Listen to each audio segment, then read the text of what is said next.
Esta é a Arcai.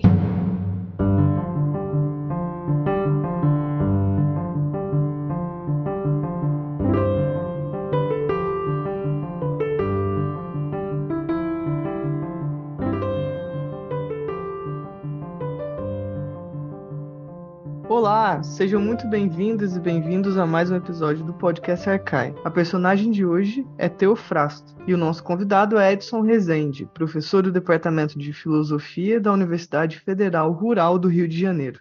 Eu sou Fernanda Pio e comigo para a entrevista está a Beatriz de Pauli e na produção Lorena Ferreira e Flávia Amaral. Seja bem-vindo, Edson. Muito obrigado, bom dia a todos. Gostaria primeiramente de agradecer o convite. Quero também dizer que é um prazer e um desafio estar participando do podcast Arcai. Um prazer porque conversarei sobre um autor e tema Teofrasto, de que gosto muito. Um desafio porque é a primeira vez que faço um podcast e tentar, na medida das minhas limitações, contribuir com este belo projeto de vocês. Obrigada, Edson. Tenho certeza que vai ser um ótimo episódio. Para começar, gostaríamos de saber um pouco sobre a tua trajetória. O que te levou a estudar filosofia depois de ter feito graduação em História? Então, na verdade, eu comecei a minha graduação em psicologia na UFRJ e, na época, no início dos anos 80, e o curso havia passado por uma reestruturação curricular, na qual eles incluíram várias disciplinas extra à psicologia, como filosofia, sociologia, lógica, e foi o contato com esses professores que me estimularam, inclusive, a ampliar meus conhecimentos. E aí, naturalmente, eu fui perdendo um pouco o ímpeto pela psicologia. Eu tentei um estágio no qual a prática terapêutica eu não me agradou muito. Eu vi que não era muito a minha praia. E aí eu migrei, então, para a História. Na História, é um curso da UFRJ, né, que fica no IFIX, como todos sabem. O IFIX é lá no Largo de São Francisco, onde estão também a filosofia e a sociologia, as ciências sociais. A história fica no segundo andar, a filosofia no terceiro, e eu fazia esse trânsito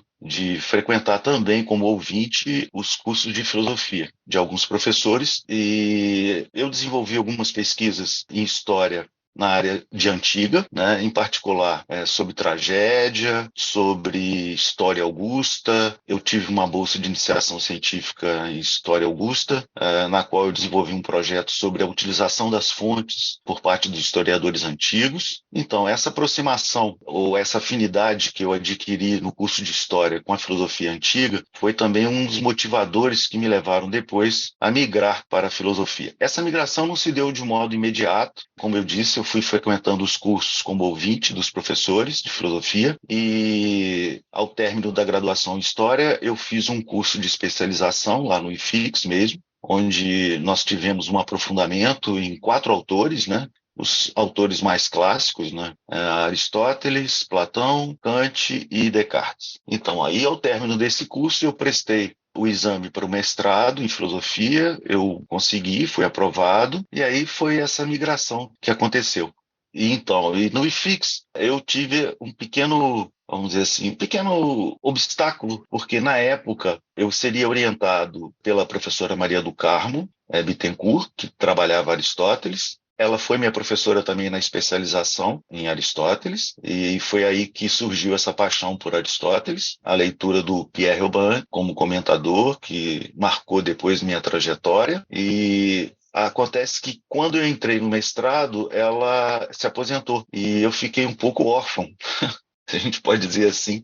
E, enfim, como eu tinha essa aproximação com o Pierre Robin, eu consegui ser orientando pelo professor Manuel Carneiro Leão, ainda que ele não fosse um especialista em Aristóteles, mas como eu trabalhava o Bank tem uma relação um pouco com Heidegger, vamos dizer assim. Então eu continuei, ele foi meu orientador, ainda que um pouco pro forma, vamos dizer assim, um orientador institucional, né? Eu sempre procurei ter contatos com outros professores de outros centros de pesquisa para realmente desenvolver o meu trabalho. Bem, e aí, ao término do mestrado, eu defendi uma dissertação de mestrado sobre a interpretação do Obank, do problema do ser em Aristóteles, com foco na questão da unidade das categorias, porque vocês não imaginam, mas na época havia uma espécie assim, de vulgata aristotélica que circulava por aqui, de que a unidade do ser em Aristóteles era uma unidade analógica. Então, a famosa doutrina da analogia do ser em Aristóteles E é claro, eu como leitor do Obank não concordava com essa tese. Obank é um ferrenho crítico dessa tese, ele inclusive desenvolveu no Centro Leon Robin um estudo histórico da constituição dessa interpretação, digamos assim, neoescolástica de Aristóteles. Enfim, e eu senti que lá no IFIX eu não teria muito um ambiente, porque não haviam professores especializados em Aristóteles. E aí, ao término do mestrado, eu tomei conhecimento de que a professora Maura Iglesias, na PUC, havia sido orientanda do Pierre Obank. Eu procurei assistir aos cursos inicialmente como ouvinte, e logo fui acatado por ela, e aí eu fiz, então, o doutorado sob orientação da professora Maura Iglesias, na PUC. Mas, paralelamente a isso, tem uma história assim na minha vida também que é importante, é que no meio do curso do mestrado, eu falei aqui que eu não tive muita orientação, mas o que aconteceu? Eu fui assistir uma palestra de Jean-François Courtine no Colégio Internacional. É uma sede de uma espécie de filial francesa que tinha aqui no Rio de Janeiro, e eu fui assistir essa palestra porque o tema da palestra era justamente a questão da analogia, de Aristóteles a Tomás de Aquino. Então eu fiquei muito empolgado, porque eu falei, opa, eu não estou sozinho aqui. E é aquela coisa de sair um pouco daquele clima paroquial, digamos assim, conhecer uma coisa diferente, e fui assistir. E como tinham poucas pessoas assistindo, eu pude um pouco que monopolizar o palestrante e enchê-lo de perguntas, etc. Enfim, no intervalo, o diretor do colégio, eu sabia que eles tinham um pequeno acervo lá também, financiado pela França lá, uma sala com livros e tal, que naquela época eram muito difíceis, e eu quis ter acesso a esses livros, e ele pegou e me disse, olha, não, você não pode ter acesso porque não tem ninguém para tomar conta desses livros. E eu me candidatei. Eu falei, olha, eu topo. Eu já tinha sido bibliotecário também no IFIX. Durante o curso de história, eu fui estagiário na biblioteca. Eu falei, olha, eu me candidato. Ele falou, é mesmo? Eu falei, tá. E aí fiquei 9 anos trabalhando nesse colégio, na UERJ. Foi muito legal para mim, porque eu, ao mesmo tempo que fazia a organização do acervo, eu atendia aos professores, aos alunos. Muitos colegas meus iam fazer concursos, me procuravam, porque eu conseguia dar uma orientação para eles. E isso foi muito gratificante em termos de amizade que eu pude criar, e ampliou bastante meus horizontes. Conheci bastante. O colégio ele mantinha um ciclo regular de palestras, em geral 2 anuais, e pude conhecer então os professores. Eu conheci Alain Deliberrat, Barbara Cassan, enfim, todos eles convidados aqui, Francis Wolff, todos eles convidados aqui para falar no colégio, ok? Edson, e como você chegou, como você passou do Aristóteles para o Teofrasto? Como é que foi esse percurso? Olha, na verdade foi um pouco até pelo próprio Obank. Tem uma história um pouco engraçada, porque ia ter um evento de neoplatonismo. E eu, como leitor atento do Obank, e no livro O Problema do Ser em Aristóteles, o Obank faz um comentário da metafísica do Teofrasto, no qual ele, de certa forma, interpreta o Teofrasto como uma espécie assim, de proto-neoplatônico, uma espécie de transcendência do princípio. É uma passagem da metafísica do Teofrasto e que ele faz essa interpretação. Isso me chamou muita atenção. Então, quando fui convidado para esse evento sobre neoplatonismo, eu falei, opa, eu topo, porque eu vou fazer um artigozinho aqui, uma comunicação e tal, porque na verdade, havia essa interpretação do Obank sobre essa questão do neoplatonismo, né, da metafísica do Teofrasto, mas havia também uma relação com a questão da analogia. Essa questão do neoplatonismo se conectava com uma espécie de uso da analogia que Teofrasto faz, lá na própria metafísica também, e a maneira como o Obank interpretou isso, que segundo ele, seria um uso verticalizante, que também já seria uma evidência de que Teofrasto aponta já para o neoplatonismo. Bem, o que aconteceu foi um choque para mim, porque eu tive contato, então, com a tradução da Belles Lettres, do Glenn Most e do Lask, e aí, ao ler o texto de apresentação da tradução, eles são ferrenhamente críticos, o André Lask e o Glenn Most são ferrenhamente críticos dessa interpretação desse opúsculo do Teofrasto como sendo proto qualquer coisa. E aí eu fiz um levantamento, um mapeamento, de que haviam realmente várias interpretações de Teofrasto como sendo proto alguma coisa. Então, Festigier, proto-cristão, Marlene von Halter, proto-estoico, com uma visão cosmológica, etc. e tal. E alguns até como proto-séptico, enfim. E o que eu acreditava, e eu passei a fazer algumas leituras, de que a maneira mais interessante de nós compreendermos o Teofrasto seria aproximá-lo de Aristóteles. Então foi mais ou menos assim que eu migrei um pouco de Aristóteles para Teofrasto. Edson, conta também então um pouco para a gente como é que foi a sua experiência do seu pós-doutorado no Centro de Estudos sobre o Pensamento Antigo, Kairos Kailogos, lá na Sim. Universidade de Marseille. E você se tornou membro desse centro, né? Eu sou um membro ativo de lá. Eles dão até uma carteirinha assim. Olha, foi uma experiência muito legal. Eu fui muito bem recebido lá. Esse centro Kairos Kailogos, né? É um centro que fica na Aix-Marseille Université, fica na cidade de Aix-en-Provence. É uma cidade linda do sul da França. Eles têm uma ótima infraestrutura, têm um alojamento onde eu fiquei morando com a minha esposa. Foi muito bom. Me reservaram uma sala de professor visitante e eu fiquei um ano lá. E eu participei ativamente da atividade deles e a biblioteca tinha sido recém-inaugurada, pela minha sorte, ficava do lado do meu alojamento. Uma biblioteca fantástica. E ao término do meu trabalho, eu fiz uma comunicação dentro das atividades do centro, como sendo assim o coroamento, digamos, do meu pós-doutorado, que inclusive depois resultou num artigo que eu fiz aqui no Brasil, na revista Enunciação. Deixa eu ver se eu tenho o título aqui. A revista Enunciação, ela é do meu departamento da Rural. Então eu organizei esse número, inclusive o meu orientador lá é o professor Alonso Tordesilhas, que também já organizou um número sobre o Obank, é muito apaixonado pelo Obank, ele é um especialista em sofistas. E aí fica uma dica também aqui, nesse número da revista Enunciação, ele publicou um artigo sobre o banquete, muito interessante, do que eu traduzi, né? Eu sei que algumas pessoas aqui estudam o banquete, né? Então, enfim, foi uma experiência muito legal, muito... Eu já estava me sentindo um pouco assim, desanimado e tal, mas ainda tive um pouco um gás para enfrentar esse momento aí de pós-doutorado, um momento ainda, inclusive, que foi em 2017, 2018. Eu fui sem bolsa, então... Mas foi uma experiência fantástica. Eu fiz várias amizades lá e pude aproveitar bastante, intelectualmente falando, dessa experiência. Edson, muito interessante a tua trajetória. Eu com certeza vou atrás desse artigo. Agora vamos fazer um pequeno intervalo e voltamos para falar sobre a personagem de hoje.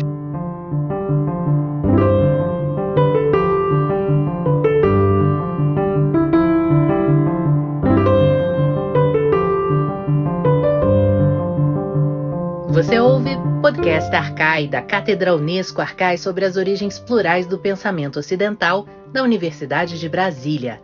Assine nosso conteúdo no lugar em que costuma ouvir seus podcasts. Fique por dentro de tudo que rola na cátedra em arcai.nb.br e nas redes sociais @arcaionb. E lembre-se, Arcai é com CH.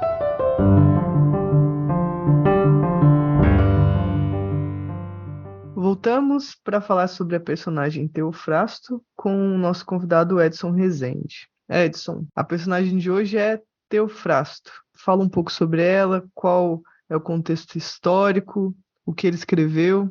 Bem, então, Teofrasto, como todos sabem, né, foi o sucessor imediato de Aristóteles no Liceu, né? Ele se tornou um escolarca, quer dizer, um diretor de escola, e foi diretor do Liceu até a sua morte, mais ou menos aí uns 30 anos, mais ou menos, se eu não estiver equivocado. Enfim, é um personagem muito interessante, sobre vários aspectos, mas antes de falarmos um pouco sobre a sua vida, sua obra, etc., é importante nós falarmos sobre os estudos sobre Teofrasto. Nas últimas décadas do século passado, foi criado um chamado Projeto Teofrasto, dirigido pelo eminente pesquisador William Fortenbaugh e também por Robert Sharpe.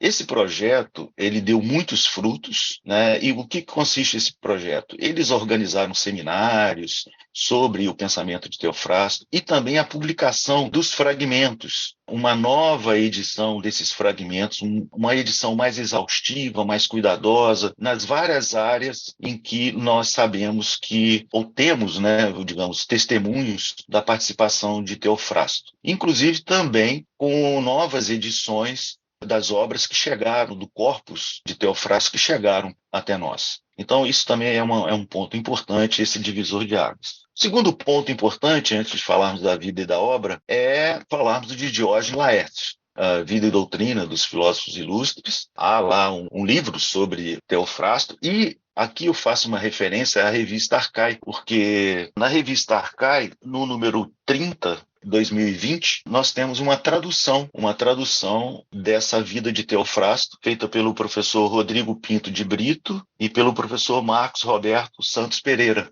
Eu estou fazendo essa referência porque Diógenes continua sendo uma das melhores fontes para a gente reconstruir, de certa forma, alguma coisa assim da vida e da própria referências assim a Teofrasto. Isso até porque também ali nós encontramos o testamento, assim como em Aristóteles também, né? Ele transmite para nós esse testamento de Teofrasto. Então fica essa referência aí, e parabéns aí pela revista Arcai e os professores que fizeram essa tradução da vida de Teofrasto, escrito por Diógenes Laércio, famoso doxógrafo. Em português, nós temos pouca coisa de Teofrasto. Nós temos uma tradução aqui no Brasil dos caracteres, que inclusive eu vou deixar um pouco fora aqui do meu comentário hoje, mas feita pela professora Deise Malhadas, né, e Aiganushi Sarian, em São Paulo, EPU, lá em 1978. Mas, recentemente, em Portugal, nós temos a tradução da História das Plantas e também dos caracteres, feitas pela professora Maria de Fátima Souza Silva e Jorge Paiva. É interessante como que a professora Maria de Fátima, ela é uma filóloga e filósofa, e ela teve a ajuda desse professor Jorge Paiva, que é um botânico. Tal é a dificuldade a toda essa questão da nomenclatura dessa obra História das Plantas de Teofrasto. Esses dois livros, História das Plantas e os Caracteres, estão disponíveis na Biblioteca Pombalina da Universidade de Coimbra. Então, as pessoas podem ter acesso, eu recomendo. São traduções com introduções, notas, etc, etc. Então, o que nós podemos assim voltar a falar a questão da vida de Teofrasto? Então, Teofrasto, ele se encontra com Aristóteles. Aristóteles, nós sabemos, quando Platão morre, em 347, Aristóteles deixa a academia. Aliás, isso aí tem Aristóteles saiu porque não assumiu. O único motivo que o mantinha em Atenas era a amizade com Platão. Se Platão morreu, por que eu vou ficar em Atenas? Então, todas essas fofocas, digamos assim, me parece que são inúteis. E ele sai de Atenas e aí ele vai para Assos, na Ásia Menor, e depois, né, em Mitilene, na ilha de Lesbos. Em Assos, parece que ter sido assim, um encontro com Teofrasto. Alguns mencionam que Teofrasto teria encontrado Aristóteles na academia, teria frequentado a academia, mas isso é um pouco nebuloso. Mas, de toda forma, nós podemos tomar como consensual que em 346 e 43 ele tem essa estadia e ele tem essa relação, então, ele inicia essa relação duradoura com Teofrasto. Em 343, ele recebe o convite de Filipe II, né, o rei da Macedônia, para ser o preceptor de Alexandre. E aí, então, nós temos essa viagem, e a gente não tem como ter muita certeza, mas tudo indica que Teofrasto teria ido também com ele, acompanhado nessa viagem.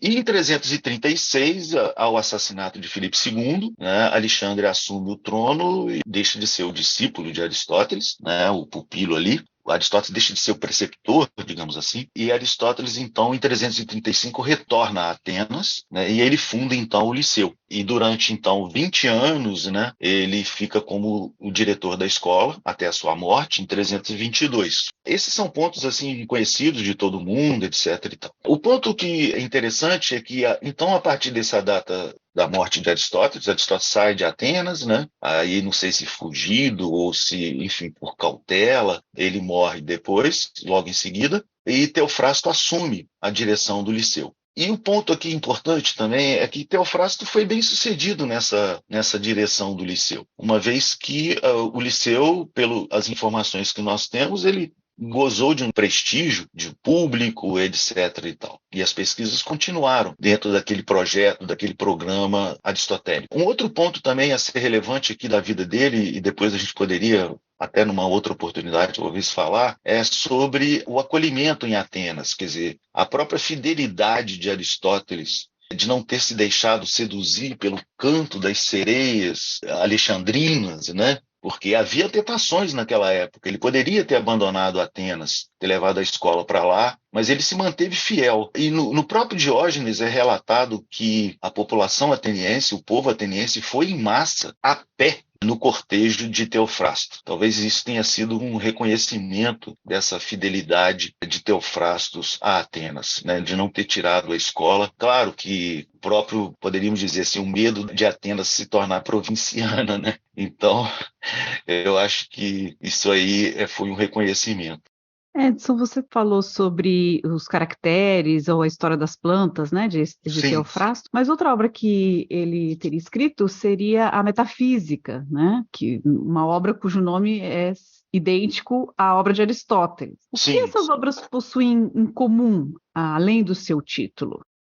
Olha, a metafísica ela faz parte de um terceiro bloco do corpus teofrastiano, digamos assim, né? Então, o primeiro bloco seria esse díptico de história das plantas e causa das plantas. Depois a gente poderia encontrar um outro bloco, que seriam tratados entre medicina e física, que de certa forma prolongam os estudos aristotélicos dos Parva Naturalia, e também a sua física, né? Hoje o que nós temos são fragmentos, etc. É constituída de 8 volumes, né? Sendo 2 tratados sobre a alma. Essa é uma obra importante que está sendo reconstituída nesse projeto Teofrasto. E ainda um outro bloco, esse primeiro bloco, então, físico, a botânica, esses tratados aí. Um outro bloco que é mais doxográfico, que são as opiniões dos filósofos. É muito importante também. O próprio Dies considera como, digamos assim, a obra que deu origem à própria doxografia grega. O título Opiniões Físicas foi motivo de vários, é motivo ainda de vários debates. Será que era esse o título, etc. e tal.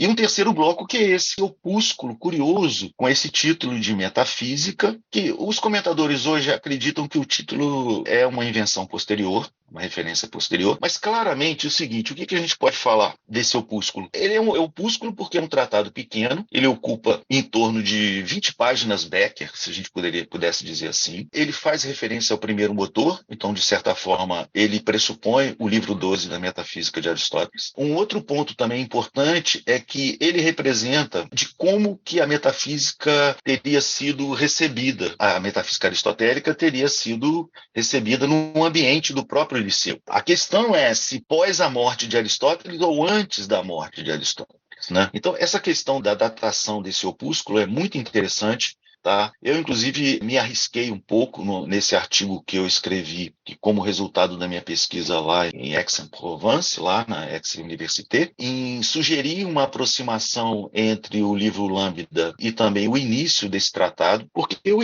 logo no início desse tratado, o Teofrasto, ele coloca um problema. É um problema muito interessante que percorre todo o opúsculo, que é o problema, a sinafé, que é o problema da conexão, ou seja, qual é a relação entre o sensível e o inteligível. Esse era um problema clássico, tanto da academia quanto também do Liceu. É claro que ele tem formulações em vocabulários diferentes, né? Aristóteles seria substância sensível, substância não sensível, enfim. Mas, independentemente dessa questão do vocabulário, era um problema comum, tanto para Platão, para Espeusipo, etc, etc. Então, esse é digamos, o fio rouge, o fio vermelho que atravessa esse ensaio. Qual é essa relação dos princípios, do inteligível, com o mundo natural, com a substância sensível? E aí, esse problema da conexão é um problema que também, nós poderíamos dizer, é comum ao livro 12 da Metafísica de Aristóteles, né? Aristóteles ali, ele tenta estabelecer uma relação entre a substância sensível e a não sensível. O livro 12 pode ser também dividido em 3 partes, né? A primeira parte, tipos de substância sensíveis. Depois, ele vai mostrar essa questão dos princípios. E, em seguida, a partir do capítulo 6 e 7, ele começa a falar do primeiro motor. E No capítulo 7, ele vai dizer que as substâncias sensíveis elas estão suspensas, ertetai, ao primeiro motor. Bom, é isso que Teofrasto, no seu estilo aporético e eu diria aristotélico, ele desenvolve um questionamento sobre se esse primeiro motor é suficiente para garantir essa conexão, essa relação entre a substância sensível e a substância inteligível. Me parece, então, o que a gente pode afirmar é que esses dois tratados, tanto a metafísica do Aristóteles quanto a de Teofrasto, sinalizam para nós, se a gente se aproxima do conteúdo desses textos, um ambiente comum, uma problemática comum, e que, de certa forma, ela vai ser abandonada. A gente poderia, inclusive, pensar que talvez as críticas que Teofrasto desenvolve a essa conexão que Aristóteles propõe no livro 12 tenham estimulado ele a produzir uma reflexão mais consistente, como a que nós vamos encontrar nos livros centrais da metafísica, nos livros Eta e Teta, ou seja, uma teoria unificada da substância. Edson, muito interessante a sua apresentação da personagem e a gente já está chegando ao final do episódio, mas eu gostaria que você indicasse para os nossos ouvintes uma obra, qual seria, por onde começar a se aproximar da filosofia de Teofrasto, e já te agradeço pela participação e deixo o microfone aberto para suas últimas considerações. Tá. Se eu puder, assim, fazendo uma sugestão, na verdade, assim, como eu falei, eu também participo do grupo na PUC. Eu não sei se eu falei isso. E recentemente eu faço parte do chamado Núcleo de Estudo de Filosofia Antiga. Nesse núcleo, coordenado pela professora Maura, existe um projeto que é o projeto dos Comentadores da Filosofia Antiga, e recentemente acabou de sair em torno do problema do ser em Aristóteles, Pierre Eubank. São 10 artigos sobre a metafísica de Aristóteles. Eu traduzi 3, inclusive os artigos sobre, Lorena, sobre analogia, tá? Dessa coletânea. E eu espero que a gente faça um número sobre Teofrasto. Eu, inclusive, quando voltei de Aix, eu traduzi mais ou menos uns 15 artigos de diferentes pesquisadores, que me parece que são artigos assim decisivos, mas vocês sabem como que é difícil a gente ter que ter os direitos autorais, aquela coisa toda, enfim, mas está em processo isso aí, vamos ver se a gente consegue publicar. Mas respondendo objetivamente sua pergunta, que as pessoas procurem então se informar sobre o projeto Teofrasto, do William Fortenbaugh e do Robert Sharpless, que eles ali vão encontrar na internet, vocês encontram bastante coisas desses autores. Edson, você tem academia.edu ou algum repositório que as pessoas possam acompanhar o seu trabalho? Não, infelizmente não, mas eu tenho esse artigozinho, né, vamos chamar assim, sobre a relação do livro Lambda com a metafísica do Teofrasto. Está na revista Enunciação, de 2018, tá? Volume, eu tinha anotado até aqui, mas eu anotei a dos colegas, a minha mesmo, mas deixa eu pegar aqui. Deixa eu ver. Enunciação. É a revista do programa de mestrado da Rural. Eu coordenei esse número. Então tem lá. Enfim, eu tenho poucos artigos, eu publico muito pouco. Às vezes a gente fica protelando as coisas, procrastinando, como se diz, né? Mas o convite que vocês me fizeram foi muito bom, porque me estimulou agora a voltar a ser mais ativo, né? Eu agradeço demais. Estava assim uma espécie de limbo comigo mesmo e parece que eu estou ressuscitando aqui, tá bom, gente? Eu agradeço demais, foi muito legal. Nós é que agradecemos, Edson. Foi um prazer enorme ter você aqui conosco. Muito obrigado.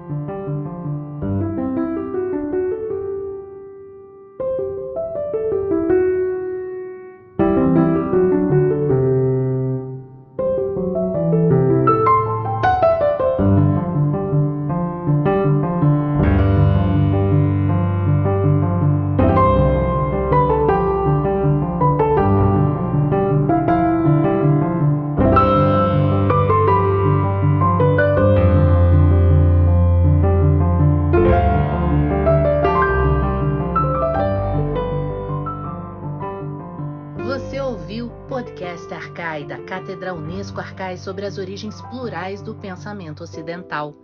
Produção: Ariadne Coelho, Arthur Sobreira, Beatriz De Pauli, Fernanda Pio, Flávia Amaral, Gabriele Cornelli e Lorena Ferreira. Locução: Marcela Diniz. Trilha de Dan Bodan.